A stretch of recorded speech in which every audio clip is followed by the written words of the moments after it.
You're a fan of Air Maxes? Yeah, absolutely. Okay. The architect, Tinker Hatfield. Okay, so Tinker Hatfield created the Air Max as well, because everyone knows Tinker Hatfield for the Jordans. He's also the creator of the Air Max. Mm-hmm. You have a pair right there. Oh yeah, this is the Air Max Zero. The Air Max Zero, this was his original sketch for what wound up becoming the Air Max One.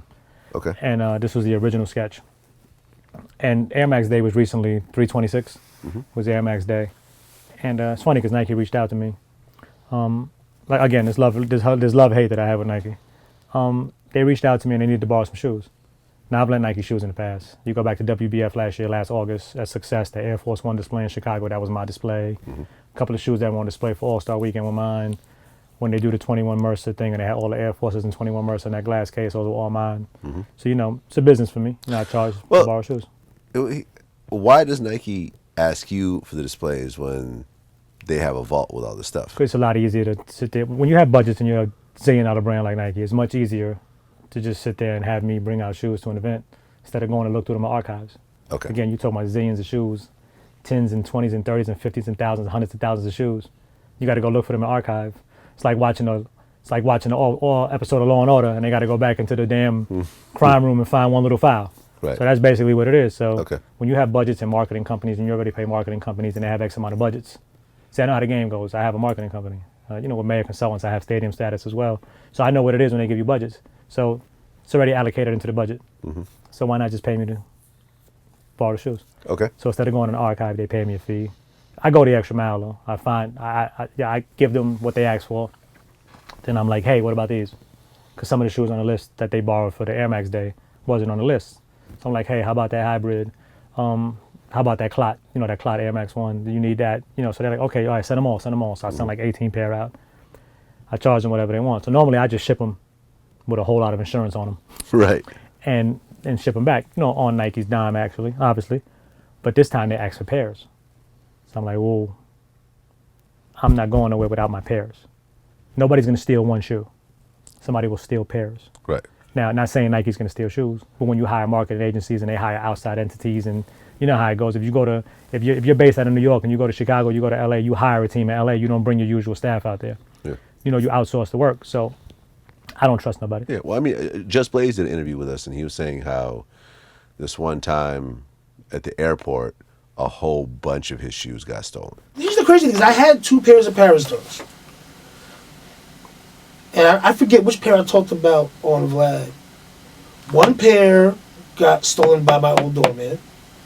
The other pair got stolen when my luggage got stolen off the plane. That's crazy. Like, see, yeah. I would be telling the story from behind bars. Really? You know what I'm saying? Come on, this is me. This is 30 years, man. This is like an artist losing a real painting. Like this is 30 years. Okay.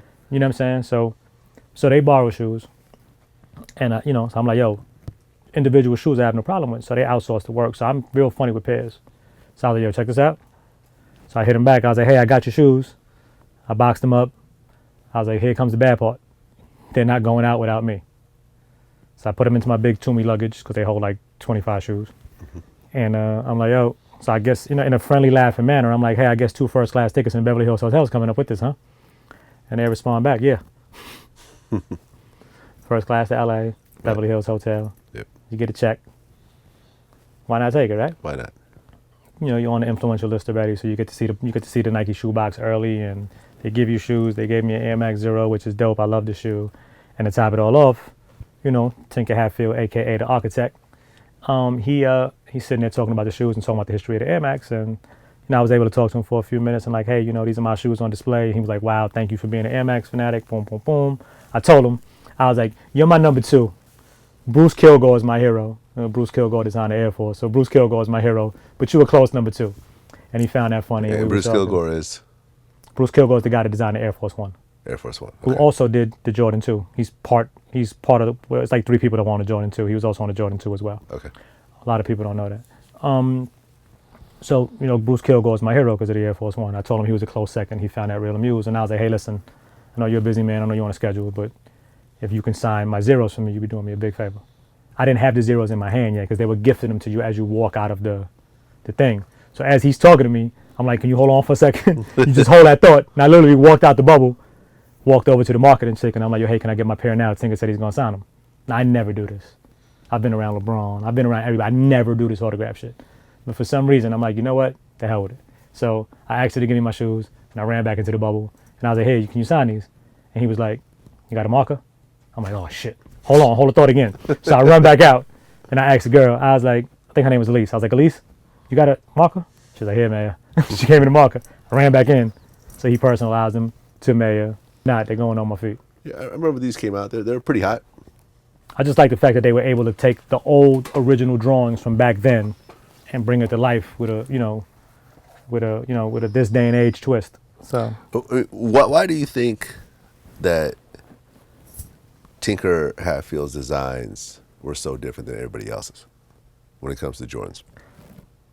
I don't know. But what I did like about Tinker from hearing, I don't know this personally. What I've heard about Tinker is Tinker was always hands-on with the athlete. What's your favorite? What do you like? Like with the inspiration from the Red 14 or whatever, Jordan's Ferrari or, Yeah. you know what I'm saying? So like the fact that they take these things and like I was actually looking at Jordy the other day and he was telling me about the Zoom Generation 1, how they took the little metal lits in the Zoom Generation 1 and it was the rims of the Hummer. Right. You know what I'm saying? Like things like that. Like I like when people do that. So Tinker was real hands-on with the people, so you're finding out what you like and then bringing shoes like that. My man was a PLM on Kevin Durant's shoe. And he used to tell me all the time when he would sit with the designer and talk to the designer, like, yo, this is what Kevin likes. This is, then you see things that are cool and you see dumb things. Like I see, like what I think is like the whole Jordan play was dope. You know what I'm saying? The patent leather with the 11 and the elephant print on the, you know what I'm saying? So that was dope. But when I see things like a Kevin Durant peanut butter and jelly 6, because he grew up eating peanut butter and jelly. Like, who the fuck didn't grow up eating peanut butter and jelly? Right. Whether you were rich or poor, who didn't eat peanut butter and jelly? Right. You know what I'm saying? I have a friend who's super wealthy. Like, his son, that's all he ate was peanut butter and jelly. Like, I used to call him Skippy. You know what I'm saying?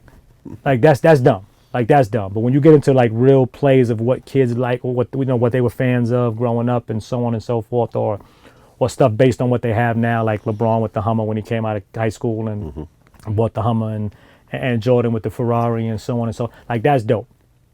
Like, I find that dope. And I'm not a big fan of having to tell a story with every shoe. Like, that drives me crazy. Like, if a shoe comes out around a Spider-Man movie and it's black, red, and royal blue, it's a Spider-Man shoe. Like, I hate that. Let us give the shoe a name. You know what I'm saying? Like, I hate that. But to Tinker's credit, man, I mean, shit, he's amazing. That's why they call him the architect, man. He's amazing. Like, I like the fact that he was hands-on with the athlete. Like, that's dope to me.